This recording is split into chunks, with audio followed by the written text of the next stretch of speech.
All right, everybody, hang tight. We're going to get started in 1 minute. All right, everybody, hang tight. We're going to get started in 1 minute.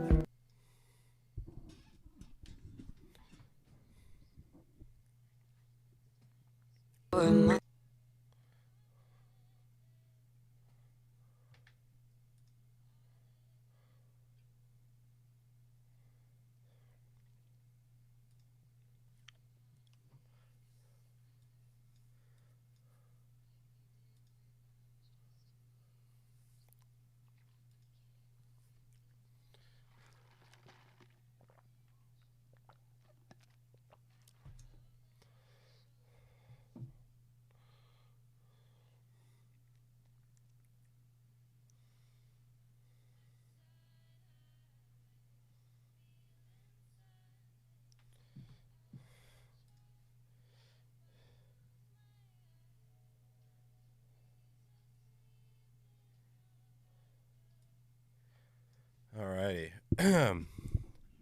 Using some Twitch soundtrack so I don't get striked by Twitch with DMCA copyright infringements and whatnot. You know, we don't want to lose our show here. Hi, everybody. It's Andy. Good morning. It's CafeBTW, a morning gaming podcast. I'm your host, Andy. I'll be sitting with you this hour morning. If it's early on the West Coast, then nice mid-morning on the East Coast. And in the middle of the world, well, I'm sure you're doing something. I wanted to mention that we don't have a guest today, obviously, but we do have a guest next week, and I'll mention at the end of the show. Today, we're going to do a little bit of what I love about the show is we don't need guests to do the show. If you all recall and been around my podcast for quite some time, we'll break down some things today. And today, I wanted to take a little bit of a deeper look at the history of side-scrolling platformers and a taste of what I think, in my eyes, side-scrolling platformers mean to me, what they mean to video games as a whole, and how important they were to kind of like the progression of video games and everything we do. And if you haven't been here before and it's your first time watching on VOD, thank you so much. We're here every Saturday at 8 a.m., 11 a.m. Eastern. And we do a little podcast here. We like to just talk about the things we love, whether that's having a guest on that might be the sound designer of Turok, or just sitting with me to walk through like the greatest beat 'em up games of all time, or you know, what were the greatest video game commercials of all time. That's the kind of stuff you get here, and you don't necessarily have to watch it. You could definitely listen to this on VOD. There's a lot of things I'm thinking about doing. I don't know if I'm going to go full-fledged on it, but I'm thinking about posting some VODs to YouTube.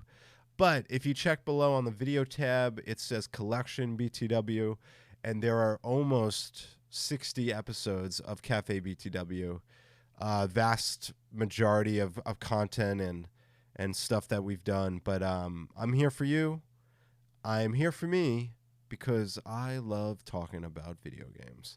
But before we get into the topic at hand, I need to talk about something that's happening. So Pokemon released Pokemon Oreos. I think it was last week. And I think people are going insane because what's happened, anything with Pokemon obviously creates buzz. And as you see here, people are selling individual cookies for $100. Like, have we gone insane, people? Have we lost our mind that we're selling individual Oreo cookies on eBay? Have we all lost our minds? Because this whole collecting boom, especially, you know, we talked about the retro gaming boom. We talked about how WATA is doing like crappy things, but, you know, Pokemon is a whole nother story with it kind of exploding over the course of the pandemic as a big collectible with big influencers opening packs, like $500,000 packs, and just stuff I didn't really think about when I was in the 90s and like Pokemon cards were coming out. No one thought that these Pokemon cards would be so valuable. It's just insane what's happened with Pokemon. And now that these Oreo cookies are out, they are now shoving these down our throat, and people think that these should be collectibles. And what's funny is, I went out and I bought a couple of boxes. Does that mean I'm going to like save those boxes for eternity? I don't know. But I probably will try, because maybe those Pokemon cookies that will taste like shit in 20 years will sell for $30,000. I doubt it. The stores were packed with these things. But just in general, like, I find it really ridiculous that we've gone this way. And if you go to eBay now, it's not as crazy. You know, people are selling the boxes for $14, $13.99. Like, literally, this person, like, is laying out the cookies for you. Like, have we all just gone insane that we need to sell these things? Look at this. What's like the Mew? It's the Mew. I think it's the Mew cookie that's supposed to be the valuable one. So, man, I don't know, man. What is going on in the world today? What are we doing? Honestly, like, is this the world we know and love now? Is that we have to, we have to buy cookies and sell them on eBay? I guess so. I guess the way it goes now. I guess this is where we're heading, folks. Anyway, I don't want to get stuck on so much this topic. I just want us to be smart as human beings and not sell cookies on eBay. But, that's what it's coming. I mean, I guess that's what it's perceiving to become. And here we are. So today we're going to talk about side scrollers. And, a side scroller is simply a video game, and and I'll read verbatim what Wikipedia says. A side-scrolling game, or side-scroller, is a video game in which gameplay action is viewed from a side-view camera angle, and the player's characters move from left to right or right to left. The screen scrolls from them, and these games make use of scrolling computer display technology. The move from single-screen or flip-screen graphics to scrolling graphics during the golden age of video games and during the third-generation consoles would provide a pivotal leap in game design, comparable to the move from 3D graphics into the fifth generation. So, what are side scrollers? And that's a good question. And where did it all start? And there's an interesting history to this all. And the way it leads back to is this game called Jump Bug from 1981. And as you can see, it's a very kind of, it's a very archaic game about a car that jumps on top of buildings. But as you see here, it's side-scrolling. And I'll read this for you guys. The first scrolling platform game was called Jump Bug, which you see on the screen. Jump Bug is a platform shooter released in 1981. Players control a bouncing car that navigates and jumps on various platforms to buildings, clouds, and hills. While it primarily scrolls horizontally, one section includes coarse vertical scrolling. And this was the first attempt at side-scrolling platformer. Was later their next game, which was called Jungle King. And Jungle King came out in 1982. Later altered and renamed to Jungle Hunt, as we knew, for legal controversy over similarities to Tarzan. And this is a game that I actually remember playing. It attests itself as a side-scroller, a very early form of it. The art of side-scroll format was greatly enhanced by what we call paradox scrolling. So this is where there are layered backgrounds that will kind of represent and fool the eye in thinking that there's depth. So I'm going to read what paradox scrolling is, because it's a really interesting part of side-scrolling video game development, which is used to give an illusion of depth. The background images are presented in multiple layers that scroll at different rates. Thus, the object closer to the horizon scroll lower than the object closer to the viewer. Some parallax scrolling was used in Jump Bug, which was the game I showed you. It used a limited form of paradox scrolling, with the main scene scrolling while the starry night sky is fixed and the clouds move slowly, adding depth to the scenery. The following year, Moon Patrol implemented, let me pull up Moon Patrol. Let's see. Moon Patrol, 1982, implemented a full form of parallax scrolling with the 3 separate background layers scrolling at different speeds, simulating the distance between them. Moon Patrol is often credited with popularizing parallax scrolling. Jungle King also had the parallax scrolling and was released in the same month as Moon Patrol. And I see Biff. What's up, Biff? Biff says, Pitfall was a game that I was obsessed with. I was there when it was released, and it was fascinating. Yeah, Pitfall is a very good example. Let's take a look at Pitfall.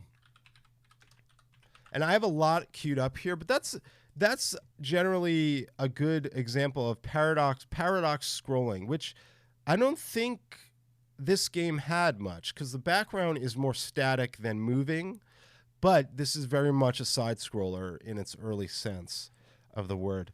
Now, moving on to kind of the start of like us looking through, hey, when did side-scrolling games really start to gain popularity? So 1984, there was a game called Pac-Land, which obviously is Pac-Man, but this is giving you a sense of what side-scrollers looked like in the early days, but also a sense of how they just how we're kind of used to the way they were created. And this is Pac-Land, which is Pac-Man, obviously, with wearing like some sort of hat. I don't remember Pac-Man always having a hat, but here he is. So that was Pac-Land. Next, down the very Jurassic side of this era was the 2600 Barnstorming, which was like kind of like you were like one of those farm planes, and I think you go through the barns, and it's a very archaic flying side scroller, as you can see here. Not sure anyone played Barnstorming, but it is an Activision game. Next is a game I'm pulling up a little early, but I think it's just a fantastic example of a side scroller because the game itself is a race, and it's Excite Bike. Looks like Pac-Man. Hold on, what did you say, Biff? Looks like Pac-Man from the Saturday morning cartoons. Yeah, it does. Excite Bike is a great game. Obviously, fond memories of playing this when the NES first came out, and it was definitely a side-scroller. I played Barnstormer Atari, another fascinating game. Absolutely fascinating in its own way. From there, we're going to go to another game, but an arcade game called Jumping Cross, 1984, which definitely kind of has the Excite Bike thing going on, but it's more of a side-scrolling vertical type racing game. I never really played this one that much, but almost looks like Mario Kart here. Excite Bike level editor was game changer. Yeah, it had a level editor for a game that came out like in a very early time, so that's definitely very accurate. Moving on from there, we had another interesting game called Mystic Marathon, which is another form of a side-scroller in the early days. So this is like kind of like as if you're like some angel and you're all on like some marathon run, which I thought was really funny. And there's sharks in the water, but you're like racing against other mystic creatures or whatever these guys might be. This is a game that I don't think a lot of people remember, but yeah, worth noting here.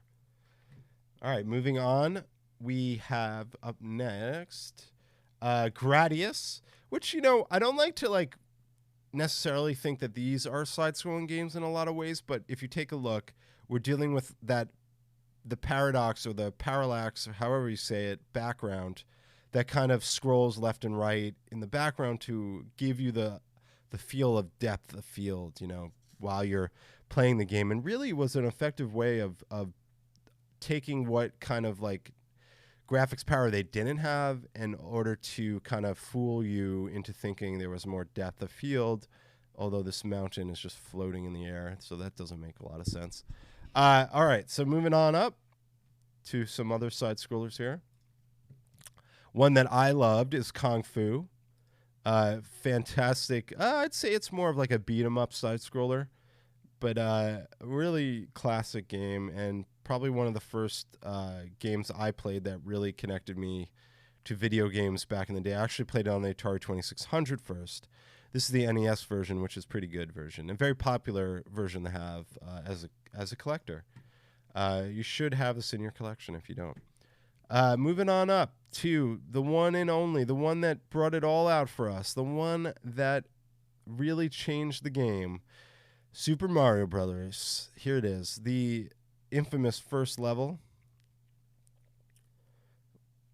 that famous first scene where you grab the mushroom for the first time and you jump around like with this guy with a blue red overalls on with a red hat, named Mario with a big mustache. Changing the world, changing the game. Tiki, not Tiki. Yeah, that's a good one. But man, this was everything to me when a kid. I still can flash back into my former body in 1985 and remember sitting with my brother just playing this in our basement and just really, I always remember the second level so fondly. Here it is. Or I guess the second part. The flower showing you this. And really the graphics weren't great, but the game's mechanics were really well built for Nintendo. It's just funny I'd love to go back and play this for the first time, you know? What is it like to experience Super Mario Bros. For the first time? Back then, I remember you break the blocks up there and you jump up, and then you cheat the level that way. The most famous kind of Easter egg I think everyone remembers. And I wonder if that was a mistake by Nintendo or that was intentional to skip the level here. But yeah, this was, how can we not talk about Super Mario Brothers and what it did for the world, you know? It really changed the game. It really brought the side-scrolling platformer to life, in my opinion. Just the true complexity of what this game became. So moving after that, we cannot talk about side-scrolling games without Mega Man. Fantastic game. I always thought Mega Man jumped really weird. It looks like he's screaming like, I'm going to die. Like, watch. It's like every time he jumps in the air, it looks like he's going to die or something. He's got that funny animation. But this was such a classic game, and look at all the fun animations, the backgrounds, the colors. Mega Man just, you know, how could you not talk about Mega Man 1? Fantastic game.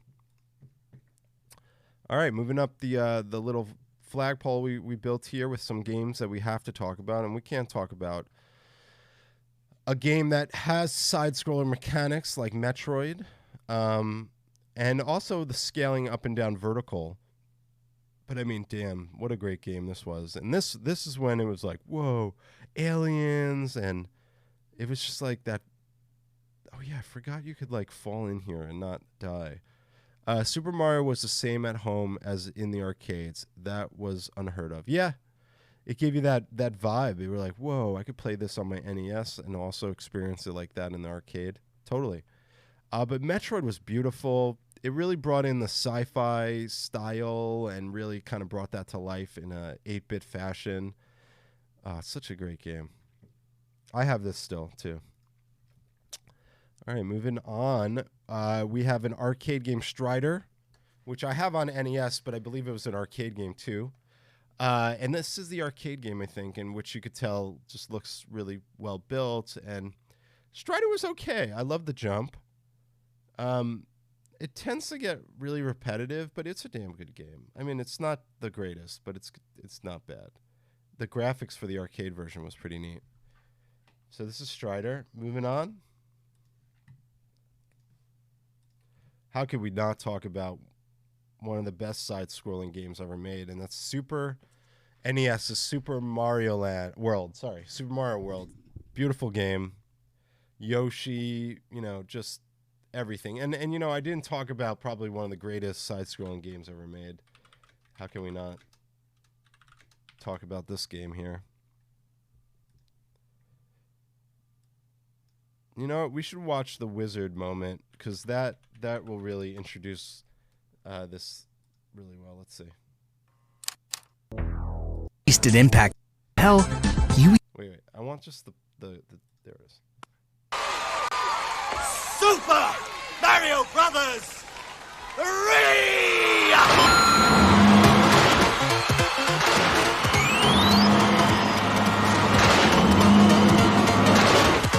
To your station!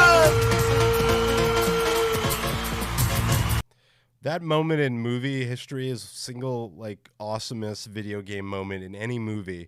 Just the way like the doors open up and introduce Super Mario Brothers 3. And by the way, everyone, that was the first time in the American market that we saw what Super Mario Brothers 3 looked like by seeing them play it in the actual movie. And one of the best marketing kind of marketing ad, whatever you want to call them, that you could see on a video game. Why didn't you tell me? He's a finalist. What? My son's a finalist. Jimmy! Watch the mushrooms! Is that wait? Am my mistake? Was Christian Leitner in this? Hurry! Jimmy! Yeah. He's a finalist. Is that Christian Leitner? Wait a minute. Did I not know he was in this? Leitner. Christian Slater. Sorry, Leitner. Christian Slater in The Wizard. I didn't know he was in The Wizard. Was I crazy? Oh my God, he was in The Wizard. How did I forget about that? Oh yeah, he plays the older brother.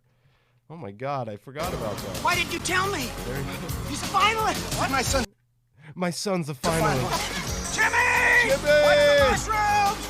Lucas Barton, 16,900. Jimmy Woods, 17,200. Mary Griffin, 14,900. Might as well watch this scene. He's a changed man, this guy. Get it! Come on, Shorty, I love you. Well, stop on him! Get him! Dino, find the warp, Dean! Find the warp! If he finds the warp, he can jump forwards. Got it! See, but how did Fred Savage know there was a warp? Like, if this game had never been seen before, especially in the movie, they didn't know what game they were playing. How did he know about the warp? Lucas Barton, 24,150. Jimmy Woods, 26,340. Well, we got a call now. I flushed him out. Of course, we still have a deal, Mrs. Baby. Shut up. Sure.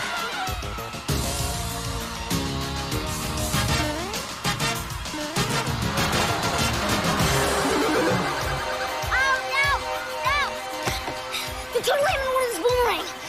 You're gonna have to start over, Jimmy. Just stay calm, okay? Stay calm. Damn, Fred Savage is very into this. Fred Savage was a mole. You don't find out till he's older.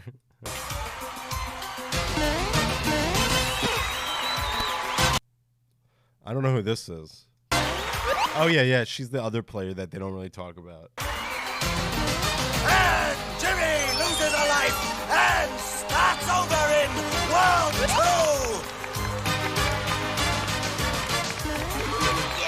Lucas finishes World 2. And Laura finishes World 2.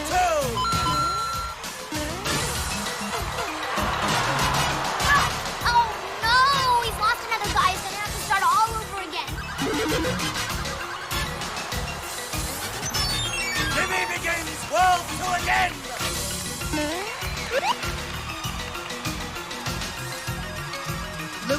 They even show that. Lucas Barton, match. 52,520. The star, Jimmy! Get the star! Get the star, Jimmy. Get the star.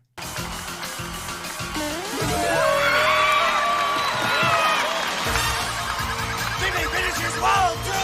I know you can do it. Just go. Go. Jimmy Woods, match. 50,207.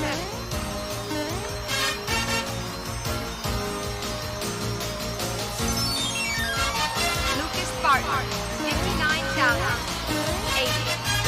Jimmy Woods, 52,000. Sweating. Laura Griffin, 39,820. Jimmy's found the secret passageway. The warp whistle. That's the magic flute. Use it. It opens the warp. How do you know that? Jimmy finds the warp zone. Yes.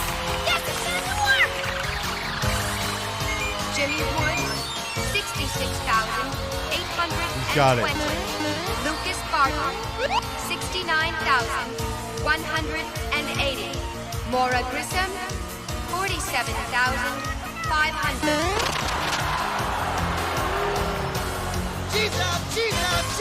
Gameplay will terminate. Maybe. -82, 7, Give me score! 16, 15, 14, Come on, Jimmy. 12, 11, 10 seconds. 9, 8, 7, 6, 5, 4, 3, 2.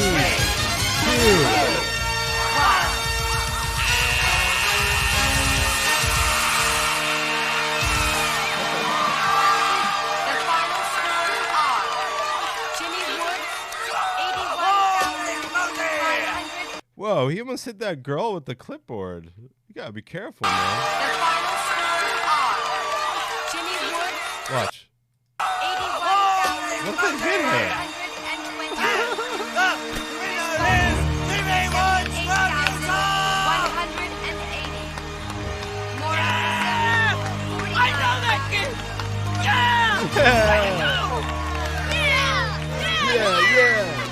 Yeah. Join me. Yeah.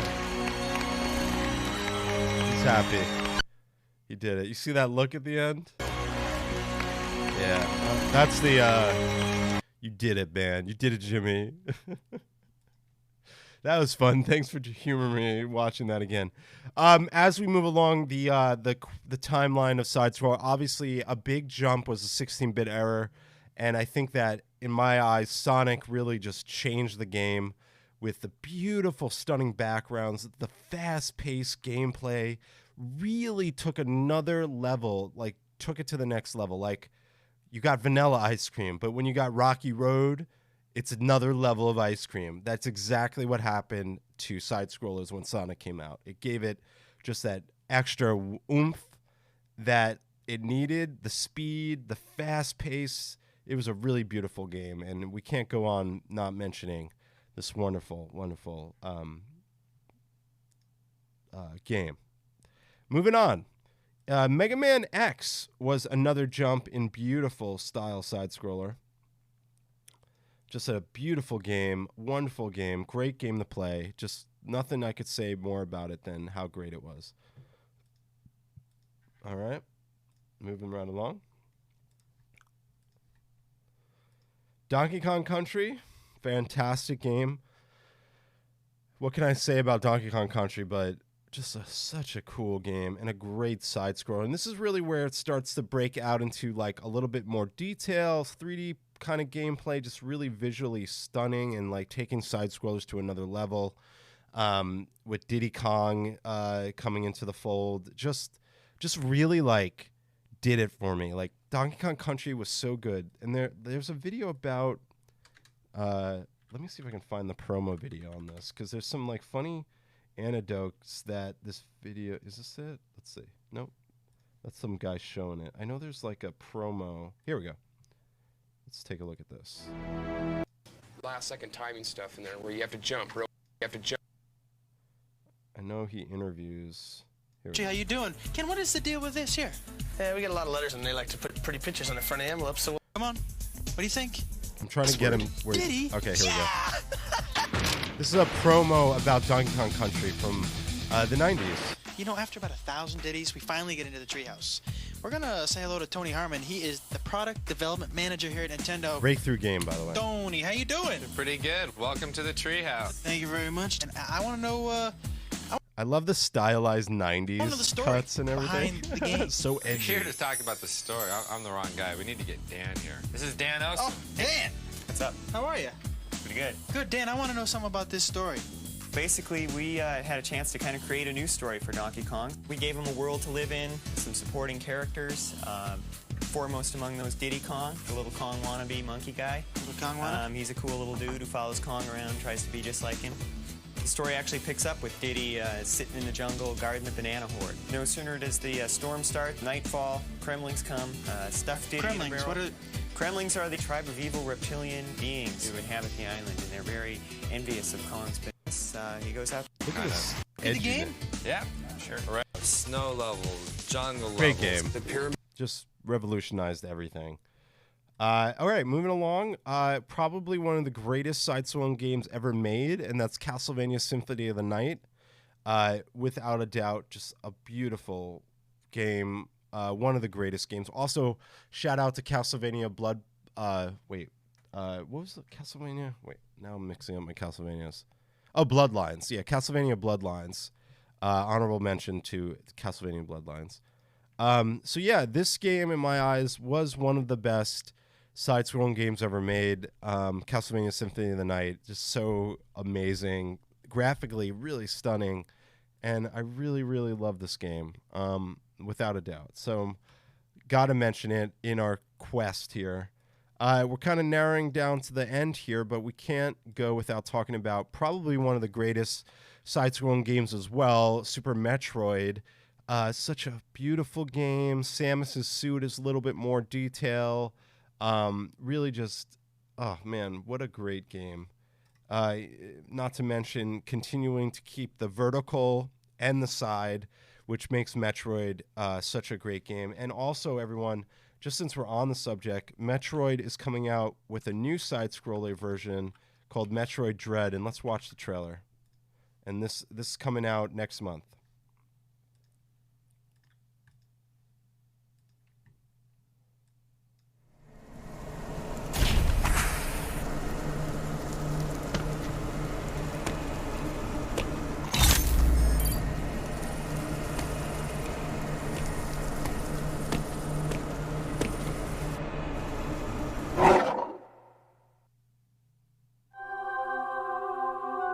Metroid Dread. So excited for this game.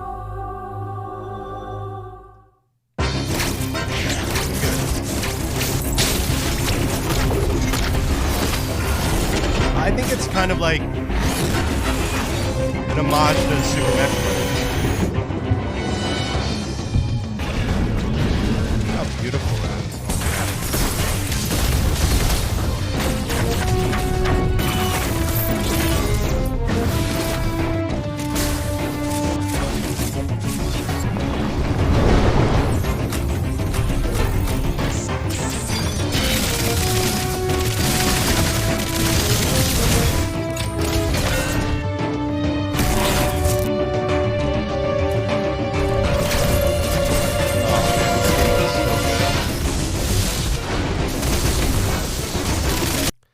Now, you take a look at this, and everything this shows has everything we talked about. It is kind of like the modern side-scroller, and where, like, it's not changing anything per se from a side-scroller, but it's definitely the most modern side-scroller that's coming out, and I'm super stoked to play it.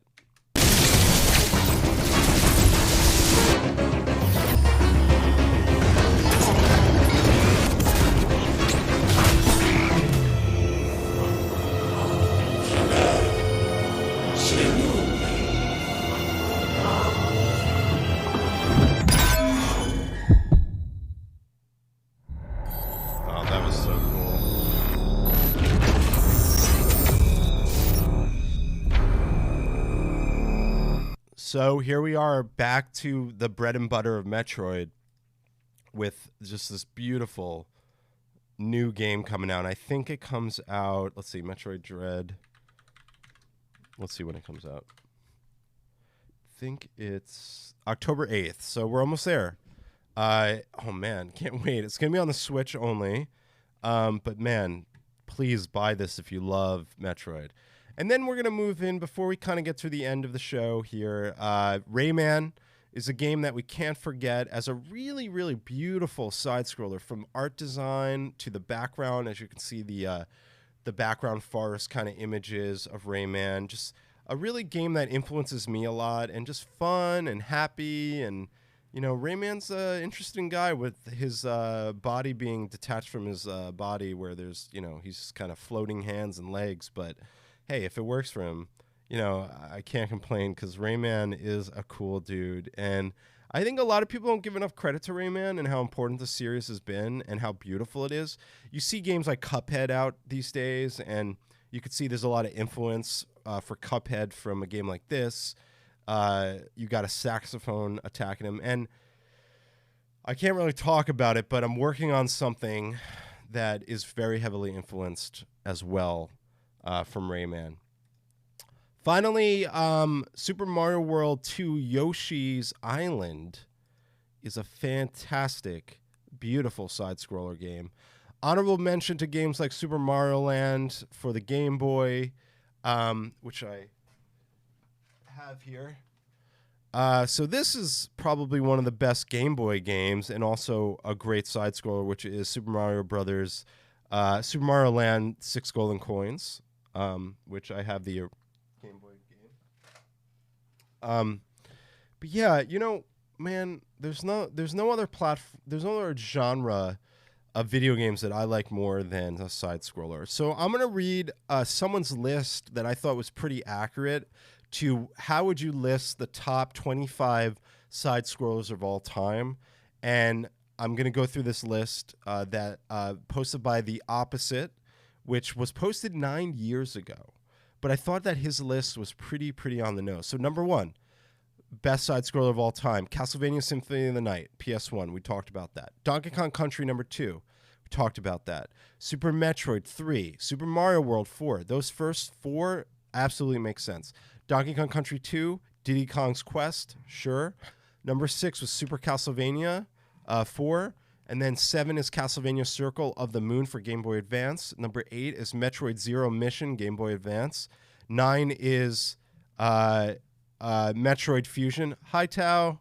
Thanks for stopping by. Number 10 is Castlevania Portrait of Ruin. Look at all these Castlevania and Metroid games in the top. That just tells you that these games really know what they're doing. Number 12, Castlevania Dawn of Sorrow for the DS. Number 13, Blaster Master, which is one we didn't talk about. Number 14, Super Mario Bros. 3.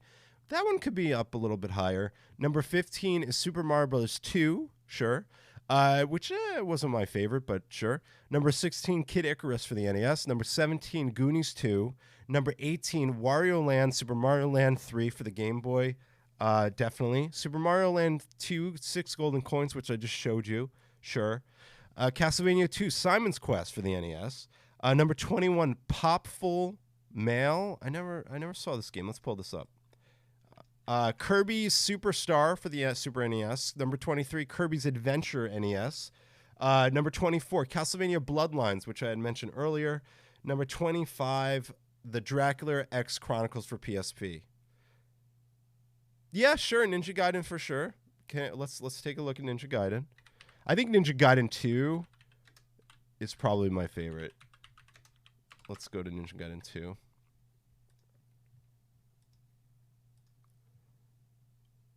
Beautiful game. Oh, Gaiden. Sorry, Ninja Gaiden. Did I say Gaiden? I don't know. Gaiden. Whatever. And then I wanted to look at this game that I never heard before called Popful. This is a Sega CD game. I never played this, but it looks cool. Oh, wow. Beautiful. Never really heard of this one. Popful Mail. I have to check this one out. Wow.